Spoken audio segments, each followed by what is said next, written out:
Hey guys, what's going on? I'm going to be doing something a little different today. I'm going to be talking about, of course, a very high profile case that's been in the news for almost a year. And of course, that's the Derek Chauvin killing of George Floyd that took place last May 2020. And of course, as you all know, the verdict came in guilty in all three counts: second and third degree murder and manslaughter. And of course, the scene shows him being taken away in cuffs and sentencing in 8 weeks. So, first of all, I want to say right off the bat that I'm aware that what I'm about to say is going to be very controversial and very unpopular. A very unpopular opinion. So, trigger warning: if you can't have an open mind about what I'm about to say, see where I'm going with what I'm about to say, then I would suggest not watching this video. But I think giving this disclaimer now is going to make you say, I'm going to listen to this video now. So this is not clickbait, okay? The title is not clickbait. This is really where I'm at. I could lose subscribers over this. Now, as it stands here on April 20, 2021, I only have 241 subscribers. And I appreciate every one of you, but it's not like I'm at the point where I'm like super popular and I'm going to lose like half my base or something like that over this. And I'm gonna be very careful about how I choose my words.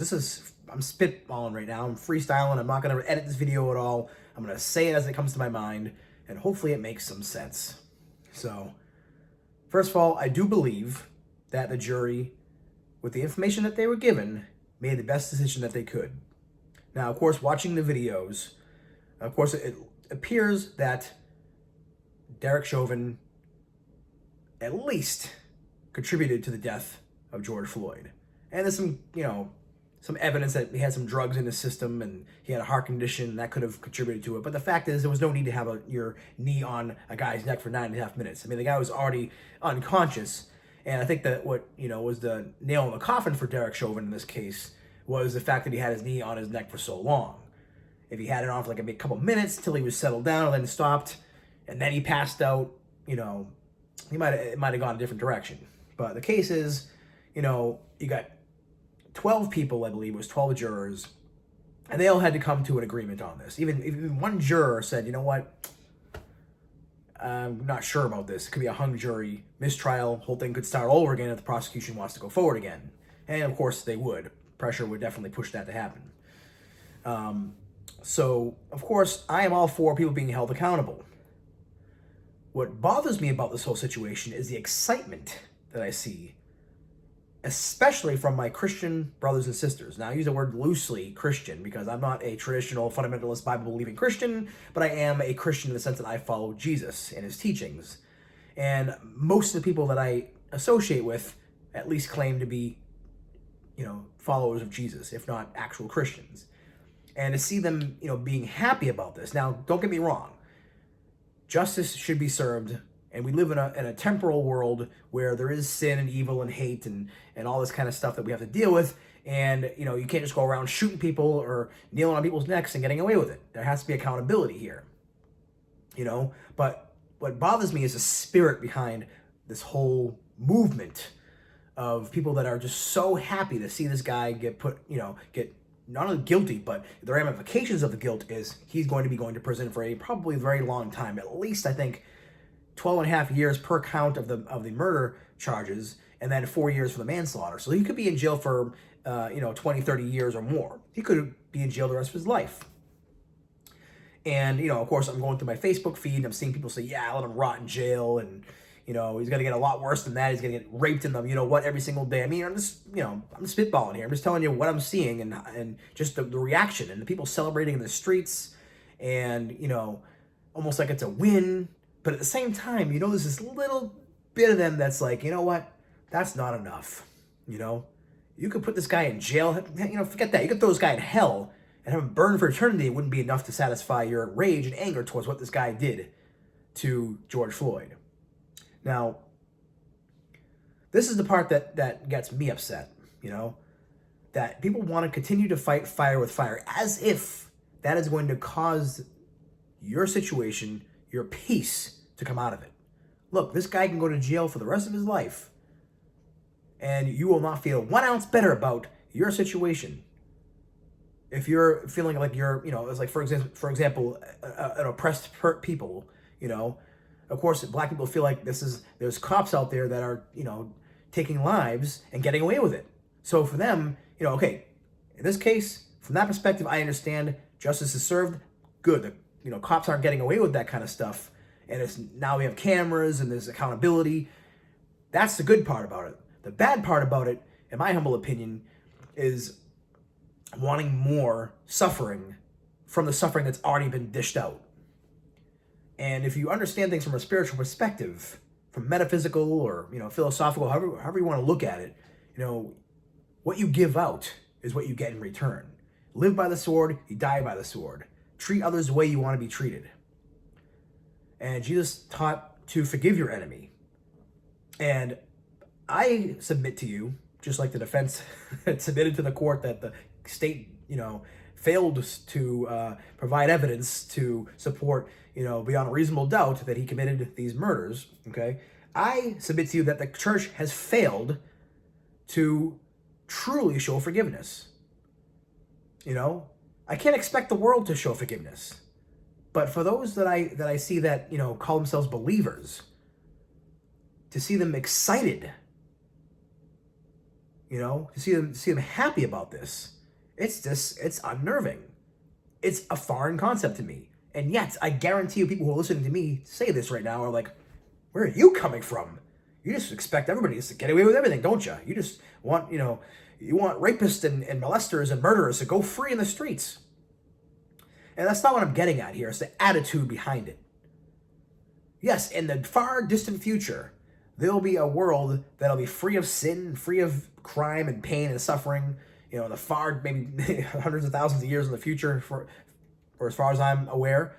But now we live in a very imperfect world with inequality between different types of people, and a power struggle between the authorities and the civilians. And we want to see people suffer because of the suffering they did to us. And probably the most controversial thing I'm about to say right now is the fact that I think it's a crime against humanity to send this guy to prison for the rest of his life. Now, why am I saying that? Because I'm sure a lot of people are like, what? What? What do you mean that's a crime against humanity? Again, what you do to somebody else, you're doing to yourself. You're projecting your guilt onto somebody else so you can deny your own sense of guilt that you're living through. So, again, I know it's kind of like very, esoteric sounding, or, just kind of very spiritual, metaphysical sounding stuff. A lot of what I'm talking about is inspired by A Course in Miracles, about projection of your own guilt. So this guy gets to go to prison for the rest of his life, lock him up, throw away the key, and, that's what he gets, that's what he deserves, But what if you were in that situation? Now, I was watching the verdict, and I could feel that pit in my stomach, trying to put myself in Derek Chauvin's shoes, like, I'm about to go to prison for the rest of my life. My life is over. I'm screwed. Now, don't get me wrong. The jury found him guilty. He's responsible for George Floyd's death. We have to take their word for it. They saw all the evidence. Now, of course, you could say, it could have been this, the drugs, it could have been, the heart, it could have been whatever. The jury made a decision. We have to trust the integrity of the jury. They're the ones who decide with all the evidence to say this guy is guilty under the law. And I'm not trying to minimize George Floyd's suffering and his family's suffering. A life was taken. But somehow in our minds, we think it's okay to dish it out almost worse than how it was dished. You really think for a moment, that Derek Chauvin wanted this guy to die, knowing, even if it was a passion thing, which we know it wasn't. It was unintentional, as the verdict came through. That you're going to get in trouble big time with the law, and you're going to probably go to jail the rest of your life if you commit a crime. And some people actually go out and do it anyways. So this guy didn't intend to do that.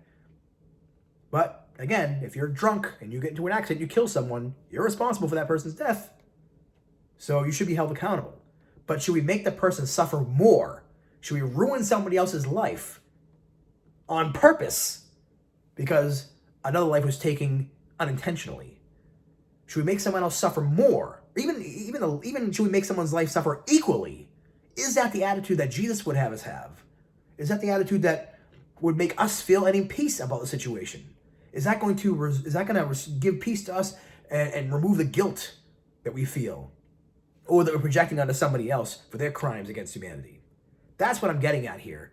I think people are blind to the fact that, and it's not because this guy's white and I'm white. I don't want people to think that either. I feel the same emotion when I see a black man go to jail for the rest of his life because of drugs or something stupid, and they get screwed more than white people with going to prison over stupid things like drugs. So I have the same passion for any color of skin. It doesn't matter what the color of the skin is. I don't believe in prison unless it's for a hardened criminal. Okay? I'm just going to come out and say it. I don't believe prison is the answer. Everybody is redeemable. And what we're saying is this guy is condemned and unredeemable. He should get butt raped in prison. I'm sorry to say that, guys, out loud. And it's not, I have to check off this is not for kids when I put this video on YouTube. You know, you'd rather see him get killed, sodomized, and raped in prison for the rest of his life than trying to say, you know what? This guy made a mistake. How do we hold him accountable, yet also at the same time, you know, show mercy and try to find a way to rehabilitate this person? You know, it's not like the person was a repeat offender who habitually, you know, tried to hurt people or kill people.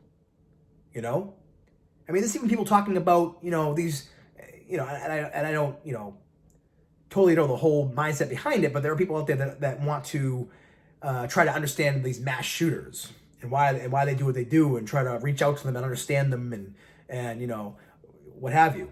You know, so it's like this kind of mercy towards them, you know? So again, I'm not expecting humanity to jump from complete anger and rage and wanting to lash out and vengeance to, oh, let's be happy and loving everybody and, you know, redeem everybody and nobody goes to prison and, you know, rainbows and unicorns or whatever. I don't expect that kind of a jump. We're not ready for that.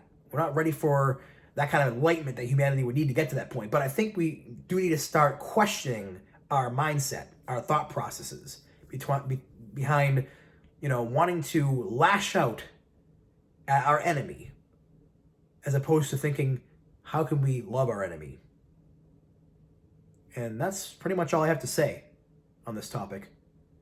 Hopefully this resonates with somebody out there. If it doesn't, leave your comments in the comments section. And dare I ask for a subscription?